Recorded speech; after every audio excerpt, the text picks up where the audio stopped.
Hi everybody, Tim Hughes here. I'm the CEO and co-founder of DLA Ignite.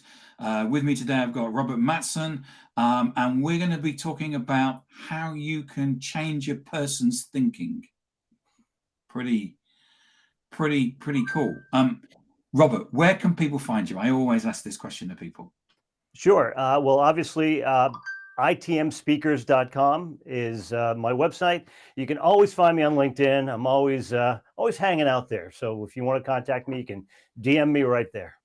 And we met from the fact that we were hanging out on LinkedIn, didn't we? So yeah, I just clicked on the 9 a.m. Eastern time download show where a bunch of really smart people, mostly from the UK, start chatting, and I was hooked. And I've been on it almost every week since, and really enjoyed just hearing the ideas that come through there.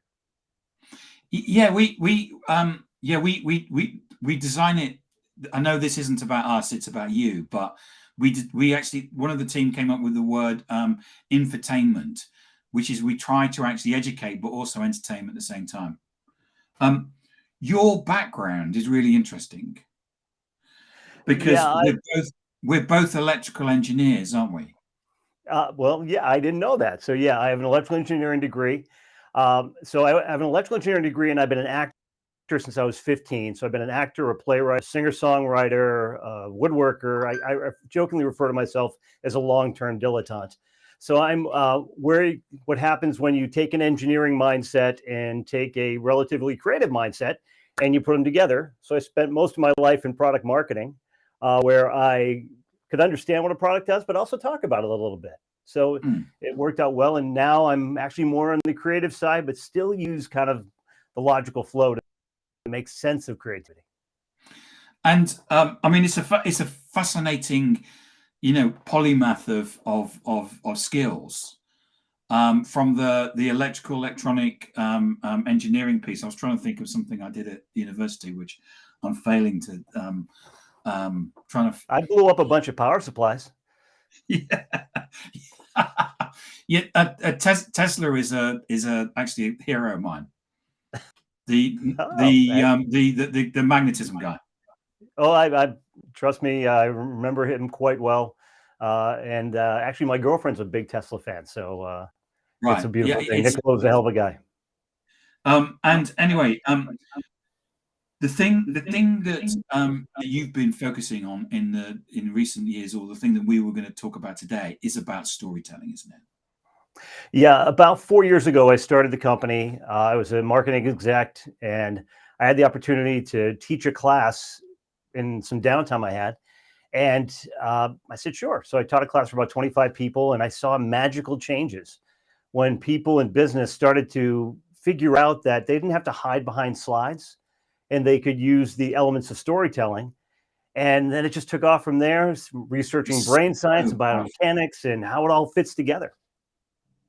So how if I don't know anything about storytelling, what is it that I need to do? So what does the audience, because there's you see thought leaders out there saying storyteller. I mean, what is storytelling? For one thing, Tim, you're lying, because I know you know how to tell stories. I've heard you tell many. But storytelling is all about the way that people have historically learned. Before written tradition, there was oral tradition. The way people told stories to save someone from an animal that was lurking by a pool was to say, if you go down this path, there will be a large animal and it will eat you. And that is a story that taught a lesson. So we've all been taught by stories. The thing is that people have to realize that stories have a shape. They have generally a 3-act shape. They have an introduction, they've got a conflict, and they've got a resolution. That's a standard structure. There are others, but that's the one most people tend to gravitate towards. And you can use this structure for anything, whether you're telling a story about how a client uses a product or how your kid doesn't listen to you. You can use these story structures to put anything in them. People will gravitate to them, and they'll not only follow them, they'll have more interest in you, but they'll remember them more. The trouble that a lot of people have is that, especially in business, they just want to throw facts at you. Facts. It's like, I don't want to tell stories because I'm talking to a CEO. Well, that CEO couldn't get a prom date and got yelled at for not cleaning their room. So we're all people, we all gravitate towards stories. And the interesting thing, if I tell you a fact, you've got about a 5% chance of remembering it in 3 days. If I tell you a story, you've got a 70% chance to remember it in 3 days. So stories are the container, and we tend to collect knowledge. In fact, there's a part of the brain, the hippocampus, where its whole job is just putting together stories or getting stories and remembering them. And without the hippocampus, you can't create new memories. So a part of our brain is dedicated to it. And it's, I come from a background, I used to work and sell accounting systems working for a US corporate. And we were always trying to get over to people complex subjects. And I think most people who certainly work in the B2B world, what happens is that what we actually sell is complex, and stories actually provide you the ability for, as you say, not just for people to understand, but to remember as well. Well, maybe the features, facts, and functions that you sell are complex. Benefits you provide to people are not. And people don't care about your features, facts, and functions. They care about how you can make their life easier. So if you can tell a story about how you made another person's life better, that will resonate with your audience and get them leaning in your direction. And there's also kind of the intellectual versus emotional side of it. If you can get more emotion, and pain is emotional, joy is emotional. If you can get people thinking emotionally and feeling things, you've got a much greater shot at having them lean your way when they have to make a logical decision near the end. Yeah, I've written in my notes. I'm just going through my notes, which is why I'm looking down from our prep session, which is you said people buy emotion. Yeah, people buy emotional. Yeah. Data. So if in the US we have probably 98 SUVs sold for every minivan, or I think people mover is what you'd call them in the UK. People movers make a lot of sense. They're incredibly efficient. They're incredibly effective. They can store a lot of stuff. People emotionally don't want to drive a minivan. They're not cool. They want to drive an SUV. Yeah. So even though logically, maybe it should be 50-50, it's 98-2.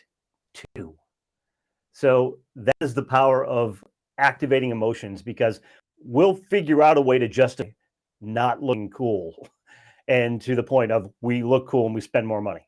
We will figure that out. So give us an example of a story, and talk us through that. Okay, I was working with a client, and they had a system in which they actually do a really cool thing. They're called plum.io. Have people take a survey, about a 20-minute survey, into your top 10 strengths of what you enjoy doing. Be really good at the bottom thing, but you won't enjoy it. So at the end of the day, if you do that all day, you'll be drained. Versus if you do the top thing, you'll be driven. You'll feel good. And they're talking and saying, if you do this and then align it to a survey, which a job people will look at a job and say, hey, this is what the job will need in the future. And they have us too. And if you can align those two, you can find a really good fit for that job for people who will be successful in the future. But they needed a simple way of saying, you can't do it the old way, you got to do it this way. Yep. And so what we came up with, working with the CEO and some of their sales folks, was a very simple story. 50,000 accidents happen every year in the US when people are backing up in their car, when they're driving and looking in the rearview mirror.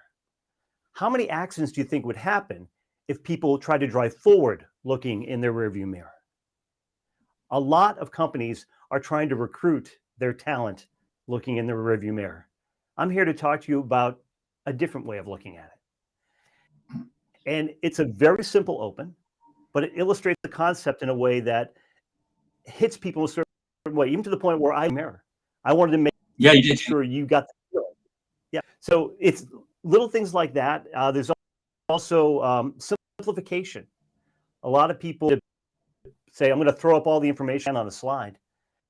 But then people are looking at the slide and they're not listening to you. You want to own the narrative, simplify it. Make it simple, make it clean, don't let distractions. So come up with something interesting, simplify your narrative, and then with something memorable. If you can close with something that people will leave, I tell people you don't want to win the hour of the meeting. You want to win the 5 Yes. minutes after when you leave the room. Yes. So, and I think it's, and I've been in situations where you know that what's going to happen when you go through a sales process. There could be 5 people. I've been in a situation where there was 5 people, shortlist of 5, and they basically had the people pitching back on back on back on back. So as you walked out the door, your competition was walking in, and you probably knew them. And you, yeah, and everybody knew everybody. Everybody knew each other, and you also knew that everybody was going to pretty much say the same thing, because most companies, we've got the case studies, we've got the capability, all of those things are pretty much the same. And you then knew that they were going to have a meeting afterwards about it. And so how was it that you were going to be remembered in that meeting and remembered against those other 5 people that you were pitching against? I'm so glad you brought up that example, Tim, because the way that most salespeople have been taught is all the same. It's discovery, find out the pain, alignment, figure out how your product can solve that pain, and then replay what you can do to those folks. But your competitors are doing the same thing. They're getting the same pain points.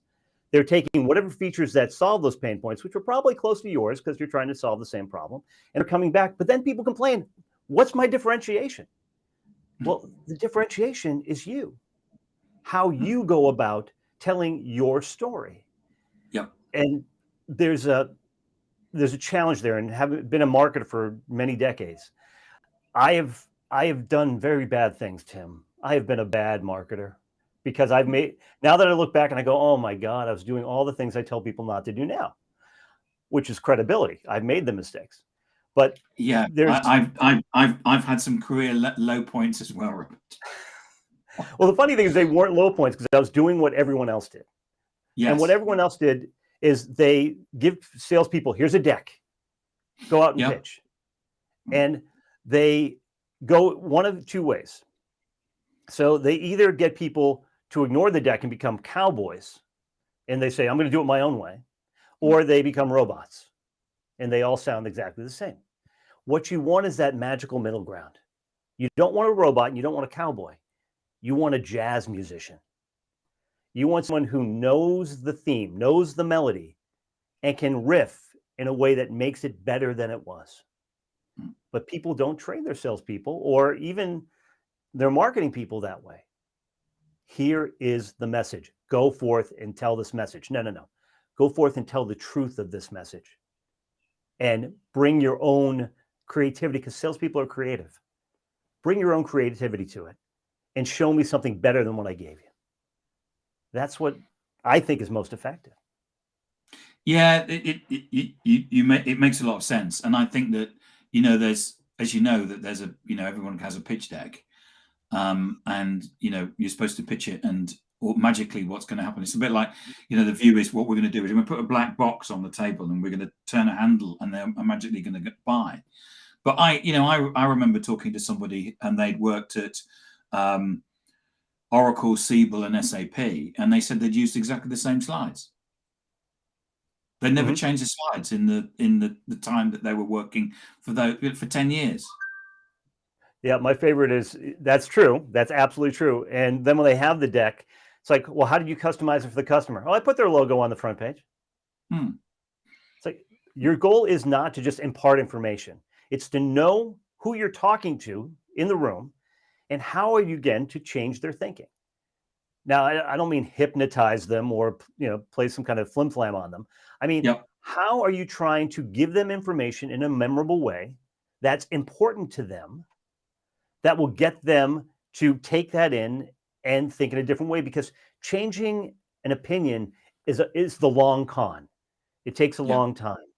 And throughout the course of a sales process or any kind of conversation, you've got to tell different stories throughout it, because people are going to be in different mindsets and mind places. They're going to be thinking different things. In the beginning, it might be, I don't know you. In the middle, it might be, I don't know the value you bring. And at the end, it might be, I don't know if you're worth the pain in the butt of me changing my process. 3 different goals, same person. but 3 different stories that you need to tell. So don't have one story, have a library, a shelf full of them. Because what you were saying earlier on was that from the way that you build up a story is it's about intrigue, persuade, and then it's about remember and recall. Yeah. Now, granted, hopefully they remember all of it, but Yeah. I always tell people you need to prove to them that you're worth listening to in the first 30 seconds. And if you go in there with this is where when my company was founded, here are our locations, no one cares. If you walk in and tell them, here are some stats from Gartner about the industry, they've already seen them. Yeah. Go and say, here's a stat from Gartner, here's a stat from IDC, and here's why I think they're both wrong. You've done homework, you have an original thought. That's really cool. Or here's an interesting way of looking at something, kind of like the looking in the rearview mirror. I want to change the way you look at something because you don't realize that something is important. And I want to give you my point. And go a little crazy. Be yourself. When I used to demo back in the 90s, when I did document management systems, I was doing dinner theater on weekends. So I could do JFK, I could do Marlon Brando, I could do a bunch of different voices. And so when I did demos, I actually used those voices during my demo to keep people awake. I figured if they're laughing, they're awake, and if they're awake, they're listening. So it was a lot more fun. I've sat through many a boring demo. It could have done with a bit of Marlon Brando, you know. Yeah, I was actually told during a finals presentation not to do voices by my VP of sales. And then they said, "Oh, I'm sorry, Jim can't be here today," and which is bad because he's kind of the godfather of this project. And all 3 members of my team just snapped their heads to me. He's like waiting for me to do Brando. And I was like, "Hey, it's really too bad that you can't be here, but I'm sure we can get notes later." But oh yeah, I loved it. And people loved it. They got a kick out of it. And I think that, you know, demonstrations, especially by IT vendors, are some of the most boring things that there are. And actually providing some sort of, there has to be storytelling elements in that, surely. Well, that's kind of the middle ground. Usually that's the persuasion part. You to believe in you. And wrapping client stories around that is one of the most important things you can do. Stop the demo, take a second, tell a quick client story. But trouble with most client stories is that vendors want to make themselves or their product the hero. Right. Don't do it. Tell me a story about how Tim things. You know, so Tim was the VP of manufacturing at a company. This challenge. Tim's decided to do this. Tim couldn't get this done. Tim decided to change something. That's your product, by the way, but don't need to put it on heavy. And then Tim could do the other. You barely mention yourself, but you're telling a story. One thing I tell people a lot, I want to get t-shirts made. Don't me you're good. Show me you're great. Yes, and absolutely. So that's something because when you tell the story, you don't need to. I mean, it's interesting because often I get people coming on here. And when you say, so tell me a little bit about your background, they give this long spiel that goes on for hours. And what they don't understand is the fact that what people are here for are to listen to the insights. And if you give your insight, it doesn't matter what you've done in the past, because they will go, you're an expert in the here and now. Oh yeah, absolutely. I refer to as credentialing yourself, and I tell people don't credential yourself, even when you're doing a keynote. I mean, introduce your name, maybe your company, your title. That's fine, but don't go into your GPA. I don't care what you did in college, unless it's something cool and interesting that affects me. I tell people, I write it down on the board. Selfish, lazy, and smug are the 3 most important words of being a great presenter. Assume your audience is all 3. They're selfish. They want something out of it. They're lazy. They don't want to do a bunch of work. And they're smug. They want you to prove that you're worth listening to. And if you can do those, you're going to have a captivated audience. That's fantastic. That's a great piece of advice. So anything else that we haven't covered, Robert, in terms of storytelling? I think one thing I want to bring up, because it's funny. A friend of mine, also named Tim, saw the title about changing people's thinking. And Tim does a lot of work with connection. He's a connection coach about being authentic. And he goes, well, you can't really change people's thinking. They have to do it themselves. I go, yeah. And he's right. But to me, when you go into any type of conversation, you want to be authentic. You want to be yourself. You need to be a little vulnerable because you're taking a chance sharing yourself. You want to eliminate the distractions so they're listening to your message. And you want to make sure that you're doing it in an original way. And by the way, that's original to them. Yeah. It's like a comedian. New audience means an old joke is new. So, but make sure it comes from you and make sure it's authentic. And what you're trying to do is give them the information in a persuasive and memorable way that will enable them, the 5 minutes after you leave the room, to come to their own decision. If you do it better than the other person, then you're going to win. But to my buddy Tim's point, do it in an authentic way that showcases you, because people want to work with people. We're not selling companies, we're selling individuals. Yeah. No matter what you do. Yeah, I agree. Yeah. Robert, thank you so much for coming on today. It goes so quickly. I'm actually just looking at the clock. Have I got the clock wrong or something? No, it's been an absolute joy, Tim. And I've hopefully maybe you picked up something here, and I can't wait till tomorrow at 9 o'clock Eastern time, where I'm going to listen to you and I get to start typing in comments, because that's one of my favorite ways to end my week. Well, you're welcome to come along, because we love the part of it is actually the extension of the audience.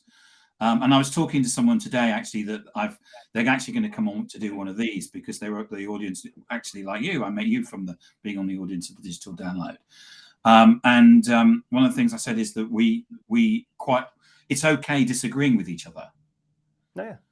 Because actually we seem to create this environment, even though it's in the digital space, where people have debates, and there's a debate going on amongst the people on the screen, and there's a debate going on in the comments as well. It's an amazing thing to watch. Yeah, but it's always respectful, which I appreciate. People, Yes. like, I hear your point of view, I have a different take on it, and that's what to me is, in the United States we don't do that really well right now, but hopefully we'll all get back to it. Yeah, hopefully soon. Yeah. So Robert, remind people where they can get hold of you.